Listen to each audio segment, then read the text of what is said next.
Hola a todos y todas, soy Julia, profesora de Química del Centro de Estudios Luis Vives. Hoy vamos a resolver un examen de la prueba de Química de junio del 2024, pero esta vez de América Este, de la zona del Este. Sigue la misma forma que los del resto del mundo y sobre todo los que hemos resuelto aquí de Madrid, pero bueno, aún así, como son preguntas diferentes, lo vamos a resolver. Para ello vamos a acceder a nuestra página, que ya sabéis, es luis-vives.es, y recurrimos a donde ponemos recursos. En recursos nos vamos a exámenes resueltos y aquí vemos Química Sede América Este, que está en PDF y lo podéis ver con más calma. Bueno, como os decía, las instrucciones generales y los criterios de evaluación son iguales que en todos los sitios, es decir, hay 3 partes. En una primera parte con 15 preguntas de tipo test, de las que solamente había que resolver 10, las correctas se puntuaba con 0,4 y por errores se penalizaba 0,1. Las que no se contestan pues ni suman ni restan. Luego una segunda parte donde hay 2 enunciados y solamente hay que contestar a uno de ellos, contestar todo, explicando lo que se hace para que así nos cuenten el máximo de la pregunta, porque si no se justifica pues nos pueden penalizar. Y en la tercera parte pues exactamente igual, ambas partes tienen un valor de 3 puntos cada uno.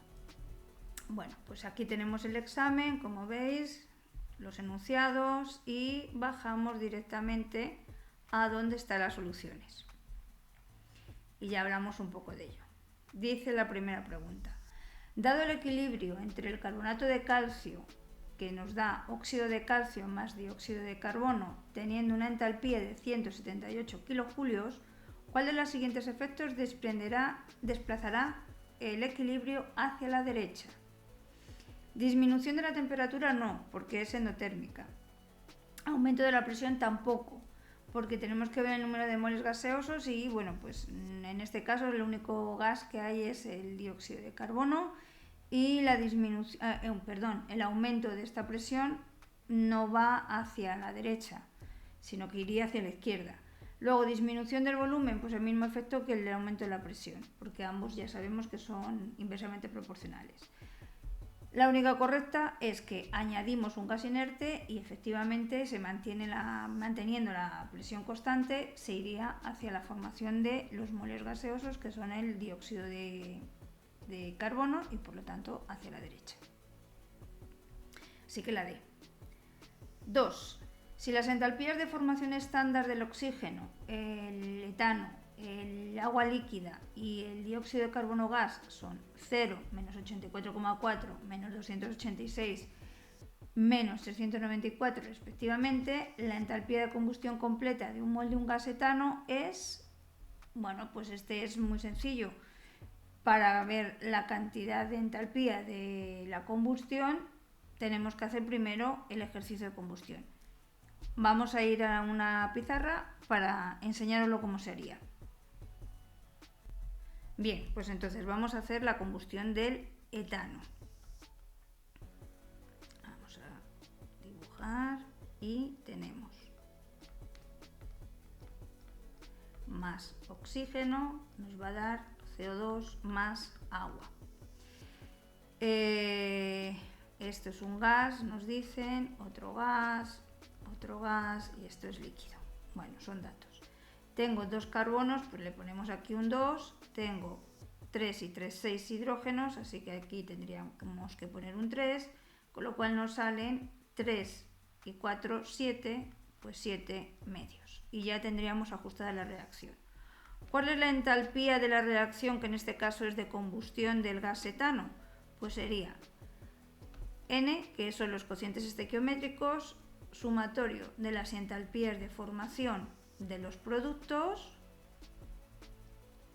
menos M en este caso, que vuelven a ser los coeficientes estequiométricos, entalpías de formación de los reactivos. En este caso, pues productos 2 por la entalpía del CO2 que hemos visto que es menos 394,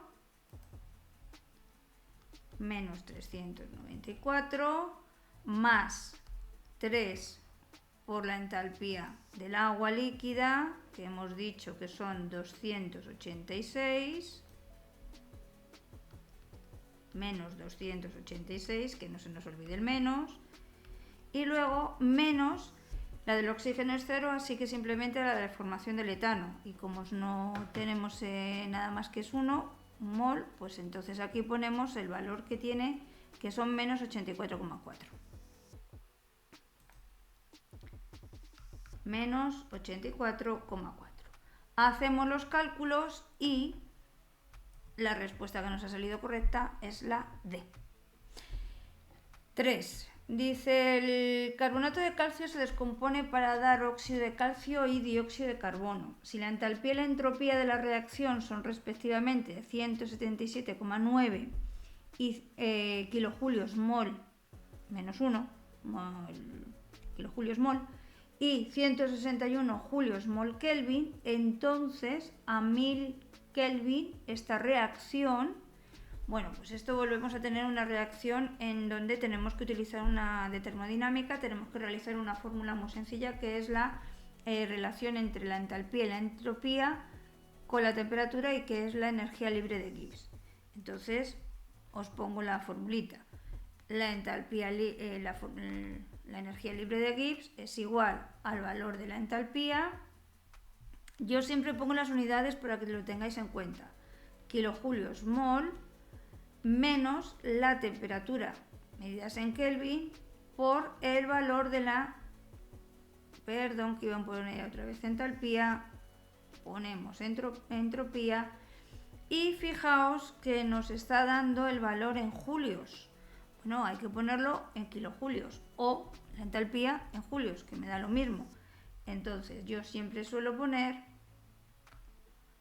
kilojulios mol Kelvin, lo que quiere decir que aquí le tengo que multiplicar por 10 elevado a menos 3. Sustituiremos los valores y si me da menor que 0 es espontáneo. Si nos da igual a 0 decimos que está en equilibrio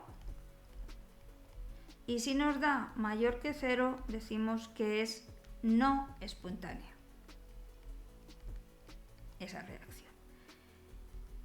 Al sustituir los datos teniendo en cuenta las unidades nos da un valor positivo, por lo tanto la reacción no es espontánea. 4. Partiendo de 200 mililitros de una disolución acuosa de ácido nítrico con una concentración de 0,3 gramos mililitros menos 1, ¿qué volumen de agua habrá que añadir para transformarla en otra concentración de 0,1 gramos mililitro? Bien, pues volvemos a nuestra pizarra. Y aquí lo que hacemos es que, digo, si partimos de 200 mililitros, ¿vale?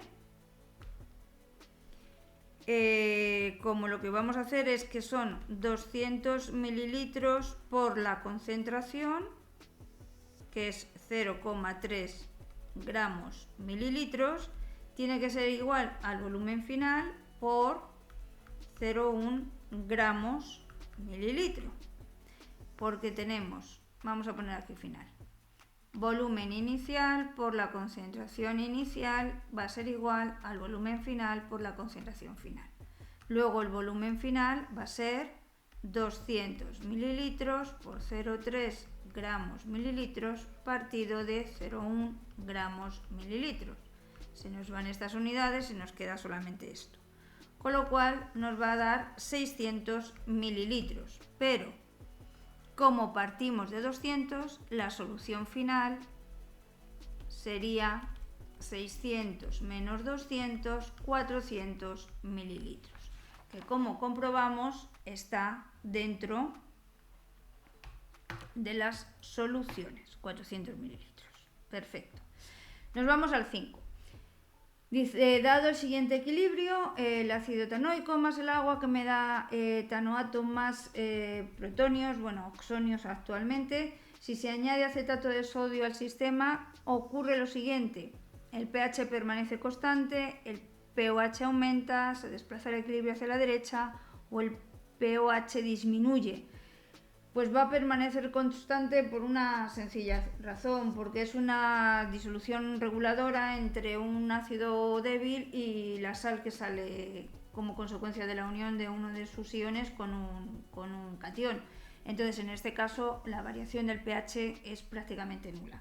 Así que podemos confirmar que la respuesta correcta es la A. 6. Indique la respuesta correcta respecto a reacciones entre compuestos orgánicos. Dice, un éter puede obtenerse por condensación de un ácido y un alcohol. No, ya sabemos que eso es un éster. La reacción entre una amida y un ácido carboxílico genera una amina. No, no genera una amina.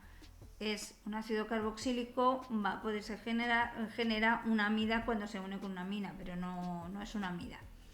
Luego, un alqueno puede obtenerse por deshidratación de un alcohol.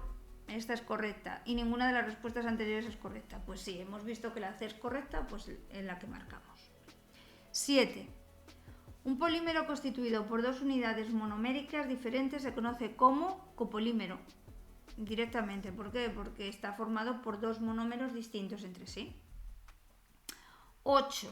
El orden de energía de menor a mayor de las unidades 3P, 3D, 4S, 4P, 4F y 5S es... Para esto yo siempre digo que no hace falta aprenderse de memoria cuál es el orden de energía de los subniveles de los orbitales. Entonces lo único que tenemos que saber es mirar a hacer un diagrama de Müller y comprobarlo. Lo voy a hacer aquí directamente para que lo veáis cómo se hace y entonces ponemos el 1S, 2S, 2P, 3S, 3P, 3D... 4S, 4P, 4D y 4F, 5S, 5P, 5D y 5F, 6S, 6P, no hace falta que continuemos, y 7S. Bueno, lo voy a poner en otro color para que veáis cómo se distribuyen. Primero empezamos por aquí, continuamos con el 2S, luego ya trazamos paralelas dentro de estas líneas y vamos viendo la evolución. Entonces, tenemos 3P, está aquí, luego continúa 4S, después 3D, vale, ya tenemos este cubierto, 4P, perfecto, 5S y por último 4F, porque no nos han puesto el D. Aquí está el D, efectivamente, aquí se les ha debido escapar. Pero bueno, entonces esta la correcta está ahí, dentro de las soluciones. Así que es la C. 9. Dice un átomo de A con 3 carga positiva 3 más.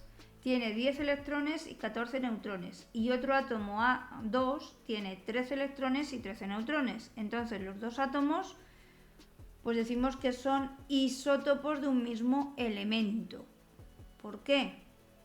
Pues porque vamos a analizarlo. El A1 va a tener, por un lado, 10 electrones, 14 neutrones y como tiene carga más 3, pues tiene 13 cargas positivas o 13 protones.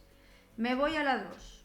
Que es neutro, y dice, tiene 13 electrones, tiene 13 neutrones, y como es neutro, 13 cargas positivas. La única variación es la de los neutrones, pues por lo tanto la respuesta correcta es la C. 10. ¿Cuál de las siguientes moléculas tendrá mayor momento dipolar? Y nos da las electronegatividades de cada uno de ellos. Bueno, pues teniendo en cuenta que si hacemos las geometrías reales tenemos que aquí sí que se establece una diferencia de electronegatividad entre el hidrógeno y el flúor, por lo tanto hay un momento dipolar aquí que es distinto de 0 El flúor con el flúor, como están formados por el mismo átomo, no hay, y luego su momento dipolar es igual a 0, y el dióxido de carbono, aunque el oxígeno tenga electrones libres, la suma de estos dos momentos dipolares también me da 0, pues resulta que el único que tendrá mayor momento dipolar pues es el... Uy, he puesto flúor y es yodo. Bueno, da igual porque los dos son un halógeno, por lo tanto me da lo mismo. Es el yoduro de hidrógeno. 11. Dice, la reacción de Haber-Bosch para la formación de amoníaco tiene una cinética de primer orden para el hidrógeno y de segundo orden para el nitrógeno. ¿Cómo cambiará la velocidad de formación del amoníaco si se triplica la cantidad de nitrógeno? A ver, si el nitrógeno es de orden 2, si yo triplico, pues se incrementa 9 veces. Ya está. 12. Dada la siguiente reacción nitrógeno más oxígeno para dar monóxido de nitrógeno, cuya constante es 8,8 por 10 elevado a menos 4, 2203 Kelvin, si se introducen 2 moles de nitrógeno y 1 mol de oxígeno en un recipiente y se calienta hasta 2203 Kelvin, ¿cuál será el valor de la K sub P de la reacción ajustada en el equilibrio? Si la constante de los gases nos dan la de siempre, 0,082 atmósferas litros mol Kelvin, y si se cumple la ley de los gases ideales. Bueno, pues lo primero que tenemos que hacer siempre que tengamos una ecuación química es comprobar si está ajustada o no. En este caso vemos que no lo está, porque yo tengo 2 nitrógenos más oxígeno, que también es un gas, y nos da monóxido de nitrógeno. Tengo 2 nitrógenos y tengo 2. Entonces, la variación de moles es los moles de los productos menos el sumatorio de los moles de los reactivos. Es 0. Como la relación entre la K sub C y la K sub P es K sub C por R T elevado a variación de moles, al ser la variación de moles nos queda que la K sub P es igual a la K sub C. Por lo tanto, es la que nos están diciendo al principio. 8,8 por 10 elevado a menos 4 o 0,88 por 10 elevado a menos 3.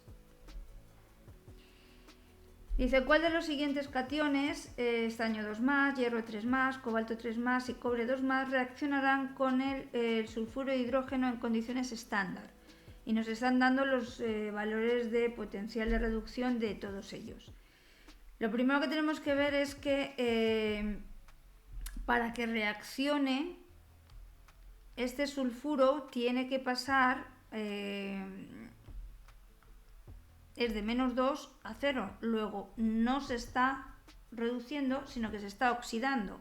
Luego realmente lo que está pasando aquí es que sería, por lo tanto, el potencial de esto es menos 0,14. ¿Quién va a reducirse? Pues todos los que tengan un valor superior a menos 0,14. Y vemos alguno de ellos. Lo que ocurre, vemos el hierro 3, ¿vale? Que nos vale porque se está reduciendo. Vemos que el cobalto también podría valernos. Vemos que el cobre, el cobalto 2+ a cobalto, pues no podríamos, porque en este caso tiene un valor inferior, así que este le quitamos. Este resulta que también podría ser. Y vamos a ver por qué no nos aparece. Pues ahora vamos a ver el conjunto que tenemos. Hierro y cobre 2+. Vale, hemos dicho que puede ser. Cobalto 2+ y hierro no, porque en este caso aquí el cobalto 2+ estaría oxidándose y hemos dicho que este se oxida, por lo tanto este no valdría. El estaño 2+ no nos vale porque es igual, entonces no valdría, y el cobalto 3+, bueno, pues sí está dentro de los que podrían ser, pero no nos vale el estaño.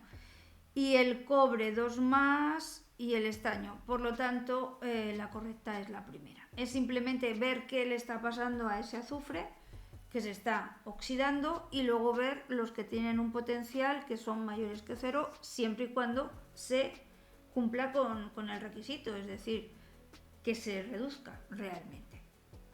Bueno. 14. Dice, en 10 litros de agua añadimos 0,15 moles de calcio 2+, 0,15 de plata más y 0,3 moles de sulfato. Sabiendo que las solubilidades a la temperatura de la mezcla del sulfato de calcio y del sulfato de plata son 0,014 mol litros y 0,016 mol litros respectivamente, indique la respuesta correcta. Nos dicen que precipitan el sulfato de calcio y el sulfato de plata, que precipita únicamente el sulfato de plata, que precipita únicamente el sulfato de calcio y nos dice que no aparecerá ningún precipitado. Bueno, pues en este caso lo que tenemos que sacar es primero los equilibrios, que serían en el sulfato de calcio, vemos que nos da calcio 2+ más sulfato menos, entonces este producto de solubilidad sería el resultado de la multiplicación del calcio y del sulfato, y con el de plata pues haríamos exactamente lo mismo, teniendo en cuenta que ahora nos están saliendo 2 de plata y de sulfato.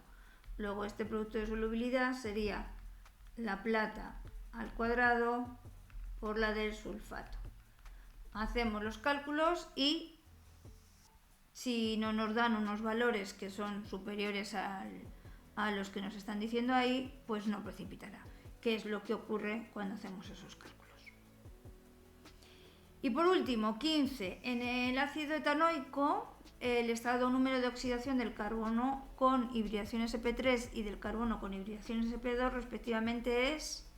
Bueno, esta pregunta ya la respondí en el examen que pusieron aquí en España, en Madrid en concreto,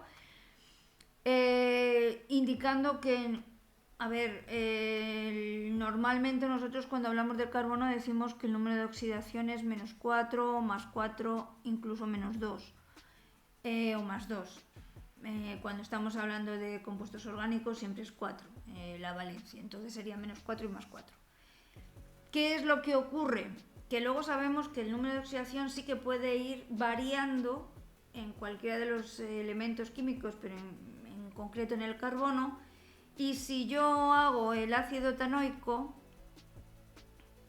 que sería este de aquí, lo estoy poniendo de forma desarrollada, comprobamos que estos dos carbonos pues, se unen entre sí mediante un enlace simple. Aquí tendríamos 1, 2 y 3, un enlace doble y uno simple.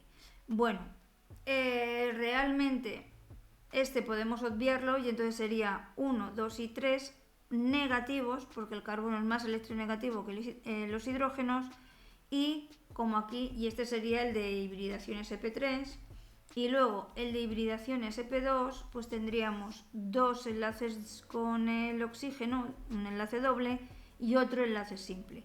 Como aquí el carbono es menos electronegativo que el oxígeno, pues sería 1, 2 y 3 positivo. Así que la respuesta correcta es -3 más 3. Digo que esto es un nivel un poco más avanzado de lo que habitualmente nosotros damos en un curso de preparación para la universidad, pero no es incorrecto. Entonces, bueno, que hubiéramos marcado -4 y +4 me la dan válida, yo hubiera dado esa como válida. Aún así, -3 y +3 es lo más acertado porque es lo que está sucediendo realmente. Bueno, hasta aquí las preguntas del primer bloque, que son las de tipo test. En el segundo tenemos una primera que nos dice que da la reacción de C que da A y D con una velocidad de 1,3 por 10 elevado a -3 mol litro segundo, cuando la concentración de carbono es de 0,02 mol litro. Nos pregunta ¿cuál será su constante de velocidad si la reacción es de orden 0? B. ¿Cuál será su constante de velocidad si la reacción es de orden 2 con respecto a C? Y C. Si se mantiene constante la velocidad de reacción, ¿cuánto tiempo se necesita para conseguir 5,2 por 10 elevado a -3 mol litro de A? Vale. Si la reacción es de orden 0, entonces la velocidad es igual a la constante. Por lo tanto, en estos casos la constante va a ser igual que la velocidad. Ya está, con las mismas unidades incluidas. Si la reacción es de orden 2 respecto al reactivo, pues entonces ya la cosa cambia. La velocidad es igual a la constante por la concentración del reactivo al cuadrado. Y lo único que tenemos que hacer es despejar la K. Y ya está. Y ponemos incluido las unidades. Sabemos que las unidades son muy importantes, sobre todo en cinética es muy importante saber cuáles las unidades de la constante. En este caso serían mol a la menos 1, litros segundo menos 1. Y luego nos dice que cuál sería el tiempo que se necesita. Bueno, pues tenemos en cuenta la velocidad con respecto al producto, que va a ser la diferencia de la concentración de ese producto respecto al tiempo. Despejamos el tiempo y bueno, ponemos los datos que nos han dado y ya nos salen 4 segundos. 2. Dice, se produce una reacción química con una constante de velocidad de 0,021 litros mols menos 1 segundo menos 1 a 400 grados centígrados y nos dan como dato la constante según la ecuación de Arrhenius. Nos preguntan de qué orden es. Nos dicen si se aumenta la temperatura, cómo afectaría a la velocidad de reacción en el caso de que la afectase. Y luego razones si la presencia de un catalizador en la reacción puede influir sobre el valor de la energía. Volvemos a tener una pregunta de cinética. A ver, suponemos que la reacción es tal que A que nos da B. Vale, la ecuación de la velocidad será V por K y la concentración del reactivo elevado a N. La constante va a ser así. Como las unidades de la constante sabemos que es mol, litro menos 1, segundo menos 1, colocamos las unidades en los términos que nos corresponden. Y entonces vamos sustituyendo. Aquí tendríamos que la velocidad es mol, litro menos 1, segundo menos 1. Y aquí mol elevado a n y litros elevado a menos n. ¿Cómo nos va a salir el mol a la menos 1? Pues lo vamos separando, mol por un lado, mol a la menos n, a la n, con lo cual sería mol 1 menos n, n en este caso es 2. Así que el orden de la reacción es 2. Si lo hacemos con los litros nos pasaría lo mismo.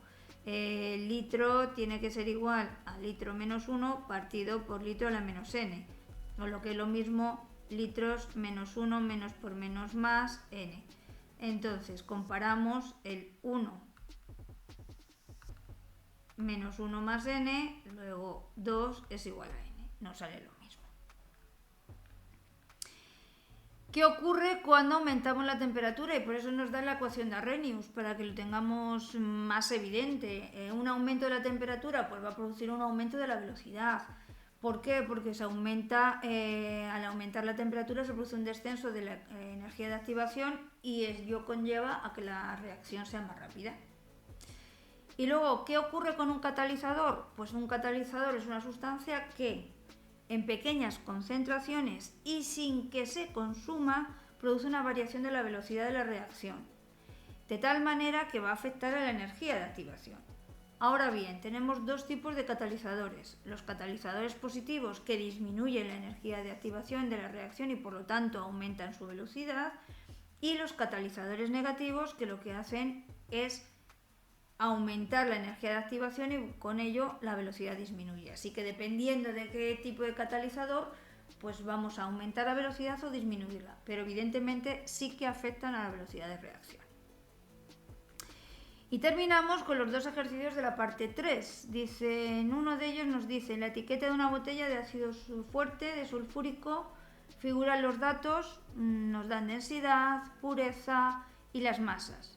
Nos pide que calculemos la molaridad del sulfúrico en la disolución, que calculemos la fracción molar del sulfúrico en la disolución y, como dato, nos dice que consideremos la suma de los moles totales de todas las moléculas que existen en la botella, porque si no, no podríamos calcularlo, entre otras cosas. Y luego C dice que calculemos el volumen de hidróxido de sodio 2 molar necesario para neutralizar 10 centímetros cúbicos de este ácido. Bueno, suponemos un litro, entonces por factores de conversión se puede hacer muy fácilmente. 1,84 gramos mililitros, que es la densidad, por 1000 mililitros que tiene un litro de disolución.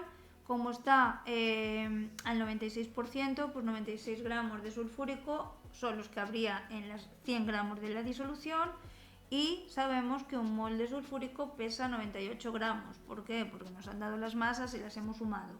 Conclusión, 18,02. Podemos calcularlo de otra forma utilizando fórmulas químicas. Yo lo he puesto muy detallado.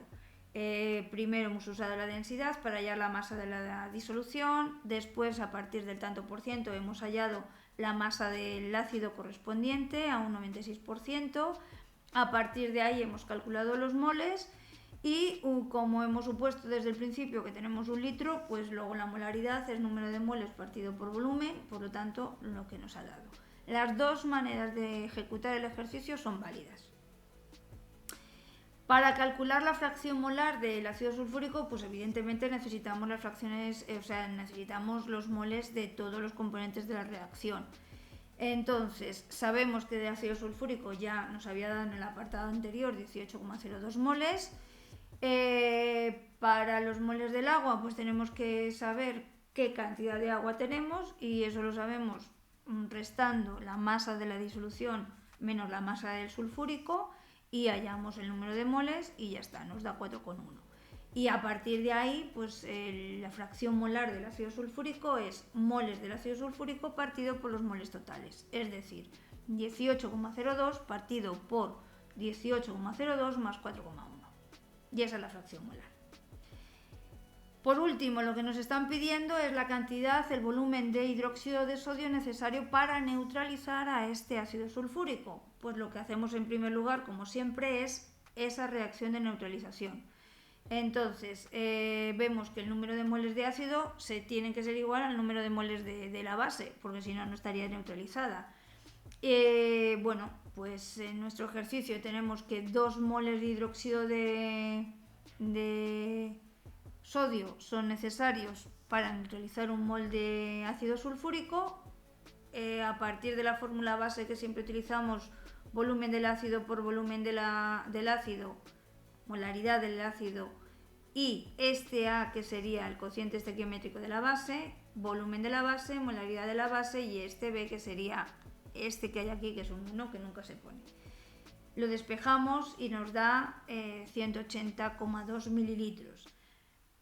Lo hemos puesto en litros, pero queda una cantidad más aparente si lo ponemos en mililitros que no poner 0,1802 litros.